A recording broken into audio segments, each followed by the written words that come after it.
3 आव्यूह मैट्रिक्स।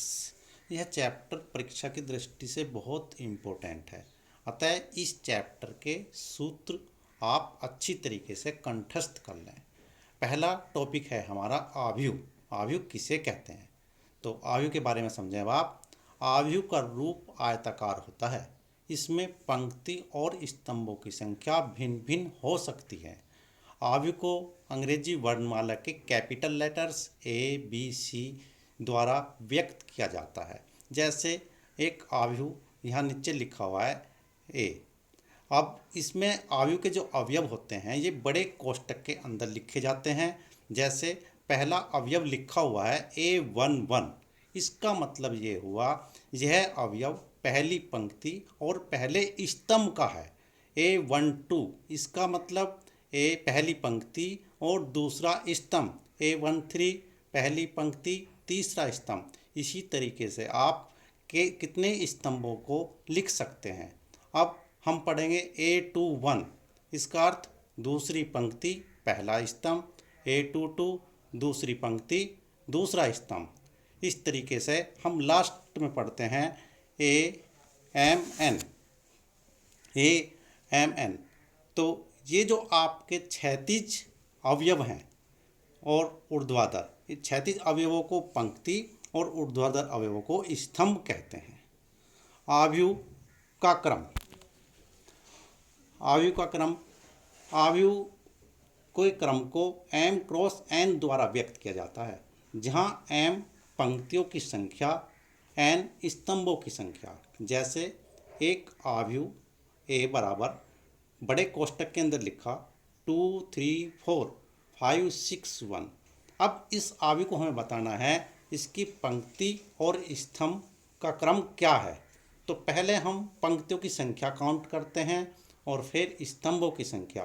तो ये आव्यूह A 2 क्रॉस 3 क्रम का आव्यूह है।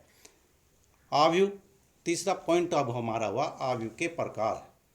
आव्यूह के प्रकार में जो मेन है वो है आपके, पहला फर्स्ट है क्षैतिज आव्यूह।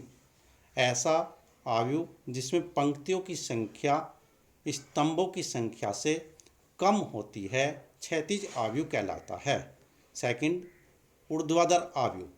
ऐसा आव्यूह जिसमें पंक्तियों की संख्या स्तंभों की संख्या से अधिक हो, ऊर्ध्वाधर आव्यूह कहलाता है। पंक्ति आव्यूह।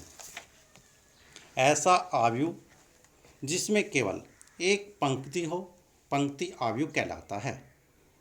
फोर्थ, स्तंभ आव्यूह। ऐसा आव्यूह जिसमें केवल एक स्तंभ हो, स्तंभ आव्यूह कहलाता है।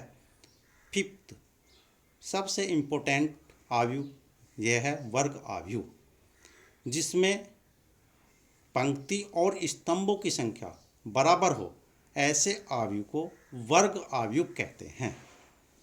6, शून्य आव्यूह। ऐसा आव्यूह जिसका प्रत्येक अवयव शून्य हो तो रिक्त या शून्य आव्यूह कहलाता है। वेरी वेरी इंपॉर्टेंट है हमारा 7th, इकाई या तत्समक आव्यूह। ऐसा वर्ग आव्यूह।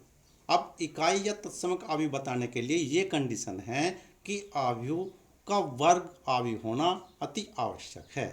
तो उसकी डेफिनेशन यही आई, ऐसा वर्ग आव्यूह जिसके मुख्य विकर्ण में इकाई तत्व हों और शेष सभी तत्व शून्य हों, इकाई या तत्समक आव्यूह कहलाता है। और इसे I से व्यक्त करते हैं। जैसे I = बड़े कोष्टक में हमने लिखा है 1 0 0 0 1 0 0 0 1। तो डॉटेड कोष्टक में जो लिखे हुए अवयव हैं 1 1 1, यह मुख्य विकर्ण हैं। 7 8, विकर्ण आव्यूह। इसकी डेफिनेशन भी वर्ग आव्यूह से ही दी जाएगी। ऐसा वर्ग आव्यूह जिसके मुख्य विकर्ण में तत्व हों और शेष सभी तत्व शून्य हों, विकर्ण आव्यूह कहलाता है।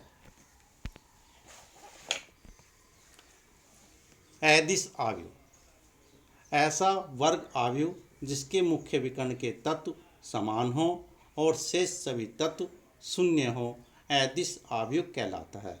इसका अर्थ यह है विकर्ण आव्यूह में जो आप अवयव लिखेंगे वे समान हों। आप 2-2 लिख सकते हैं, 3-3 लिख सकते हैं, 4-4 लिख सकते हैं और शेष सभी तत्व शून्य हो, तो ये अदिश आव्यूह कहलाता है।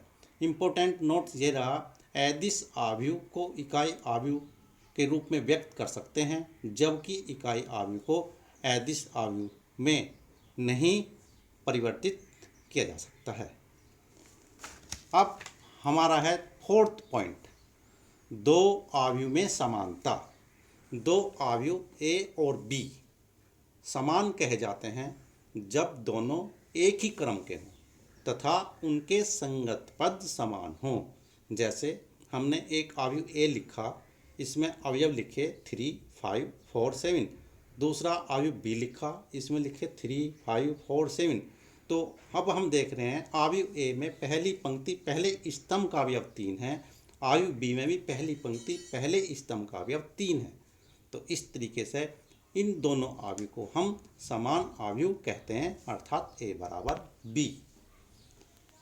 पांचवा पॉइंट, दो आव्यूह का योग। दो आव्यूह ए और बी के योग के आव्यूह को ए प्लस बी द्वारा व्यक्त करते हैं तथा इसमें आव्यूह ए और बी के संगत पदों को जोड़ा जाता है।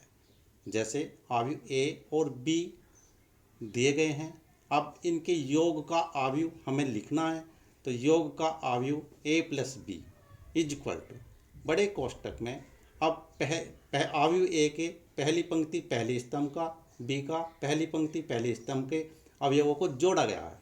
इसी प्रकार दूसरा अवयव पहली पंक्ति दूसरा स्तंभ, बी का पहली पंक्ति दूसरा स्तंभ।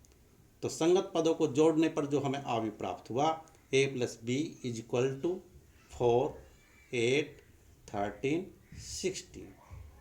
6 पॉइंट, दो आव्यूह का अंतर। दो आव्यूह का अंतर भी इसी प्रकार बताया जाता है। इसमें आव्यूह ए और बी के संगत पदों को घटाया जाता है। यदि हम आव्यूह ए माइनस बी लिख रहे हैं तो ए के पदों में से बी के पदों को घटाया जाएगा।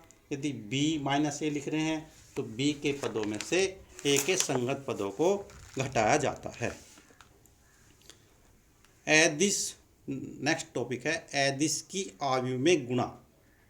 अदिश की आव्यूह में गुणा, यदि आव्यूह में किसी अदिश राशि से गुणा कर दी जाए तो उस अदिश राशि से आव्यूह के प्रत्येक तत्व को गुणा हो जाती है।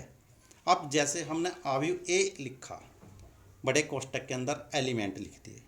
अब हमें लिखना है 3a।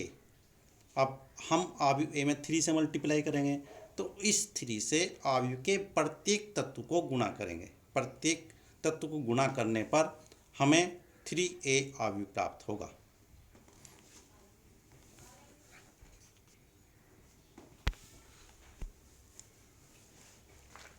वेरी इम्पोर्टेंट टॉपिक, दो आव्यूह की गुणा।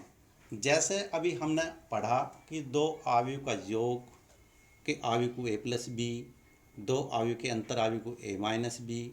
इनमें क्या होता है, संगत पदों को जोड़ दिया जाता है और अंतर में संगत पदों को घटा दिया जाता है। लेकिन दो आव्यूह की गुणा करने के लिए हमें निम्न तथ्य याद रखने पड़ेंगे। दो आव्यूह ए और बी की गुणा तभी संभव है जब आव्यूह ए के स्तंभों की संख्या आव्यूह बी की पंक्तियों की संख्या के बराबर हो। यदि ऐसा नहीं है तो आव्यूह ए और बी की गुणा संभव नहीं है। आव्यूह ए और बी की गुणा के आव्यूह को ए बी द्वारा व्यक्त किया जाता है। समझें, मेन टॉपिक यही है। दो आव्यूह की गुणा समझ में आ जाती है तो सारा चैप्टर आव्यूह का आपको समझ में आ जाएगा। आव्यूह ए लिखा हमने, आव्यूह बी लिखा। अब हमें आव्यूह ए और बी की गुणा को देखना है कि ये गुणा ए और बी की संभव है या नहीं। अब हम देखते हैं आव्यूह ए में स्तंभों की संख्या 2 है और आव्यूह बी में पंक्तियों की संख्या 2 है। तो आव्यूह ए और बी की गुणा संभव है। तो ए और बी की गुणा को आव्यूह को हम ए बी द्वारा व्यक्त करेंगे। तो अब यहाँ हम लिख लेंगे ए बी। अब ए बी आव्यूह में हमें पहला अवयव लिखना है। पहला अवयव लिखने के लिए हम क्या काम करते हैं, आव्यूह ए की पंक्ति और बी के स्तंभ की संगत पदों की गुणा का योगफल करते हैं। जैसे आव्यूह ए की पंक्ति में, पहली पंक्ति में 3, 4 अवयव हैं, आव्यूह बी के स्तंभ में 3, 2 हैं, तो इसकी हमने गुणा करी 3 क्रॉस 3 प्लस 4 क्रॉस 2, 4 क्रॉस 2। इसी तरीके से अब हम दूसरी पंक्ति की पहले स्तंभ के साथ गुणा करते हैं। जब पहला स्तंभ कंप्लीट हो जाता है, फिर इसी प्रोसीजर को दूसरे स्तंभ में रिपीट करते हैं। तो यहाँ हम लिख रहे हैं 3 गुणा 5 प्लस 4 गुणा 7, फिर उसके बाद 5 गुणा 5 प्लस 7 गुणा 7। इस प्रकार दो आव्यूह ए और बी की गुणा करते हैं।